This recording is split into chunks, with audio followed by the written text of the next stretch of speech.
Salut à tous, aujourd'hui petite vidéo de comparaison entre le Kodiak de chez Woolsteer et le fameux Rad7 ou Easy 6. Voici donc le Kodiak donc de chez Woolsteer, petite boutique, enfin grande boutique de coutellerie fabrication française. Vous voyez, il y a même encore la petite étiquette comme quoi ce couteau est neuf. Il est sorti il y a quoi? Il y a peut-être 2 ou 3 ans, peut-être le Kodiak.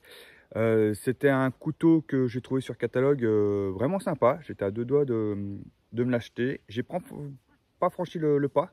Il y avait 2-3 petites caractéristiques qui me plaisaient pas forcément. Donc aujourd'hui, j'ai l'occasion de l'essayer en main. Alors je vais pas faire un fan de couteau à la coupe, le machin, le ceci et le cela. Mais il y a déjà des vidéos qui tournent là-dessus. Moi, c'est vraiment un comparatif et un ressenti. Donc, comme je dis, les couteaux, c'est personnel. On aime ou on n'aime pas. Je le trouvais, comme je vous dis, joli sur catalogue. Un peu déçu, du coup, en main. Voilà, après, c'est mon ressenti à moi. Tout de suite, je vous explique. Un manche hyper fin. Vraiment, vraiment fin. Ici, à la prise, voilà, c'est pas, t'as beau serrer, voilà, il n'y a pas un gros grip. Les plaquettes sont assez fines. Bon, voilà, ça c'est déjà un petit truc qui me dérange.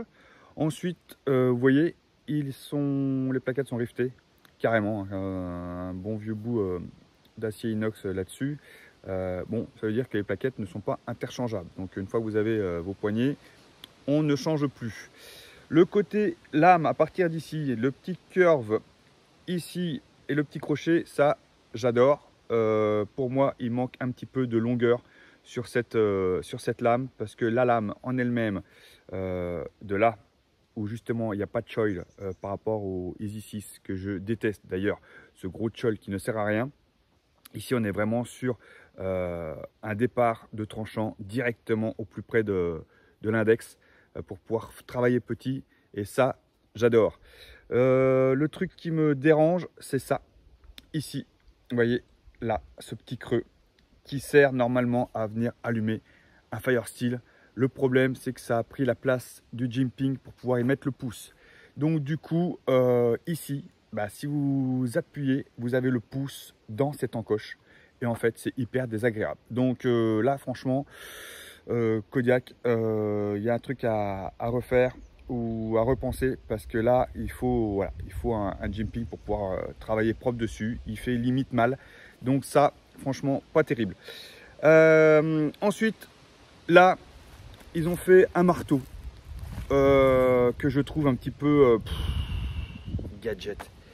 On te vend ça pour planter des sardines. J'ai envie de te dire que déjà un marteau, si t'as pas une longueur de poignet, t'as pas de puissance, hein. Donc là c'est impossible à taper. Donc il faut prendre le couteau dans sa pochette, d'accord. Donc si c'est dans sa pochette, il faut l'enlever de sa ceinture. Donc tu peux pas travailler, voilà, soit tu enlèves la pochette, tu fais un marteau avec, soit... Bref.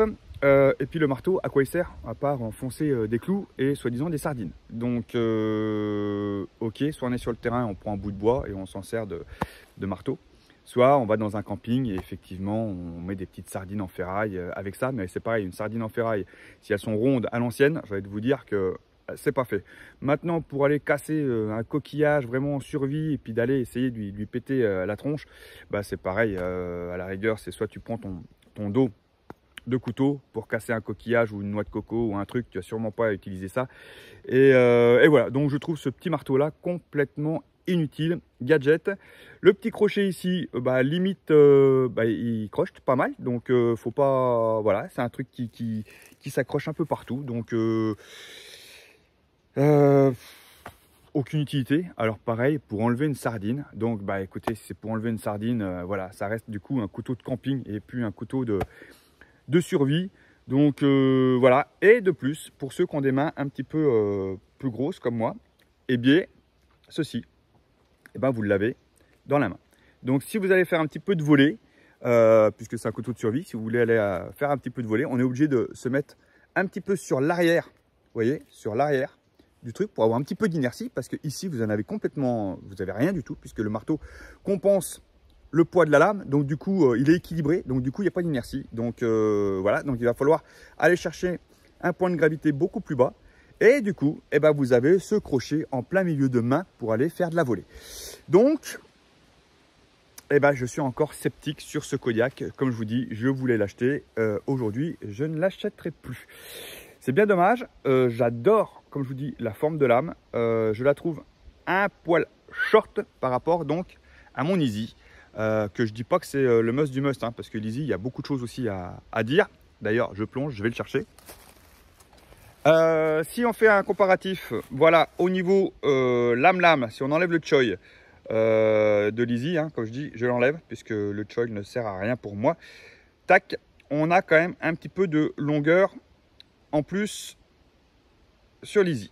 Par contre, largeur, on a exactement kiff bourrique à quelques millimètres près. On est sur, voilà, de la même largeur de lame. Par contre, ce que j'adore, c'est les moutures. Voilà, les moutures. Hop. Et ensuite un plat, ça pour fendre du bois effectivement, ou pour rentrer dans quelque chose, ça marche fort, donc c'est pas mal. Alors que, voilà, comme on dit, hein, sur l'Easy, on est sur une émouture plate, donc qui se coince plus facilement sur du bois, alors que là, vous avez ce côté un peu coin pour fendre, qui est sympa. Donc des plus, des moins. Voilà ce que je peux dire sur le Kodiak de chez Woolsteer. Comme je dis, ce n'est que des critiques constructives.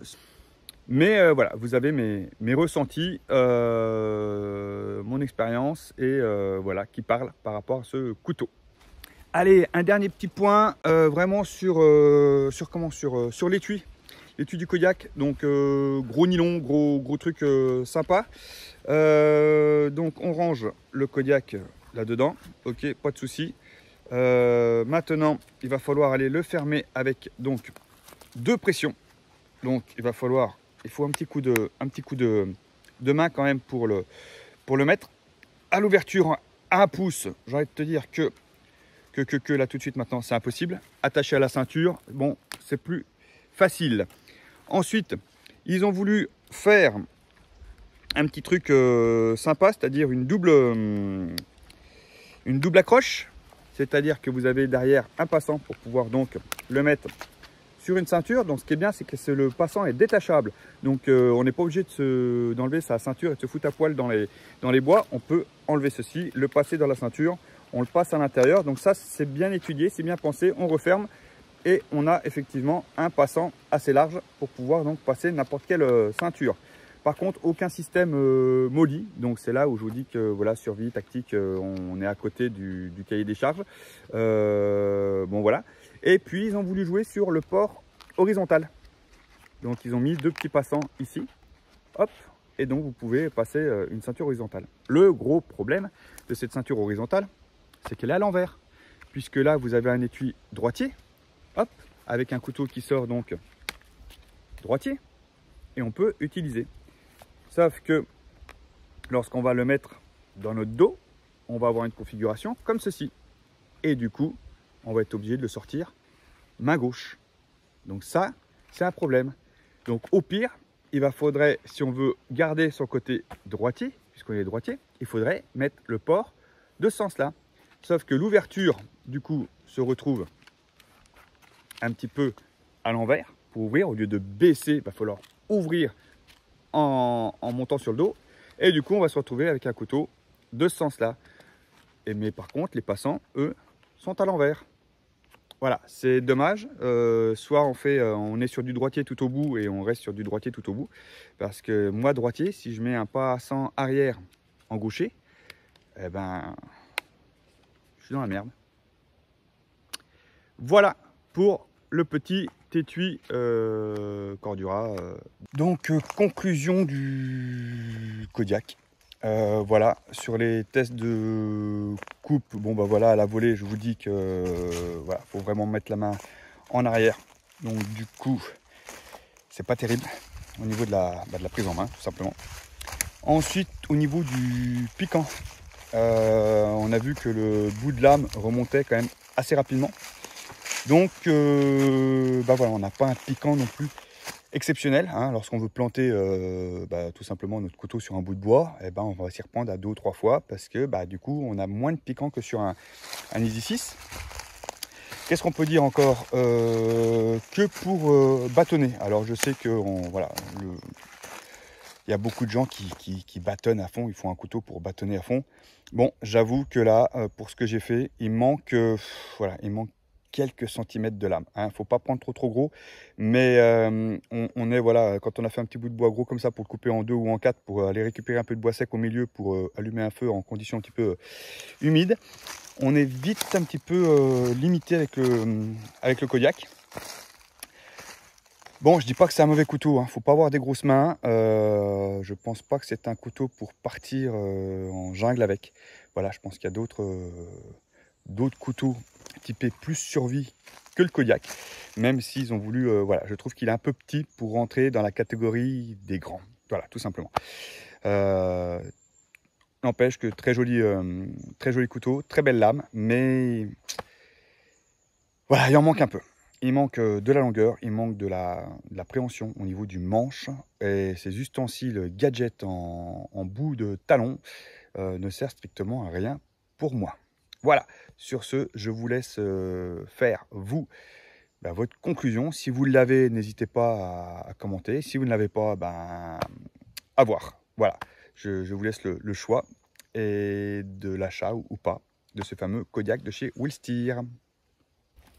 Allez, sur ce, j'espère que cette petite vidéo, comme d'habitude, vous a plu. N'hésitez pas donc de lâcher un petit pouce bleu. N'hésitez pas de vous abonner cette fois-ci par là. N'hésitez pas de partager. Et puis moi, je vous dis à la prochaine. Allez, salut à vous!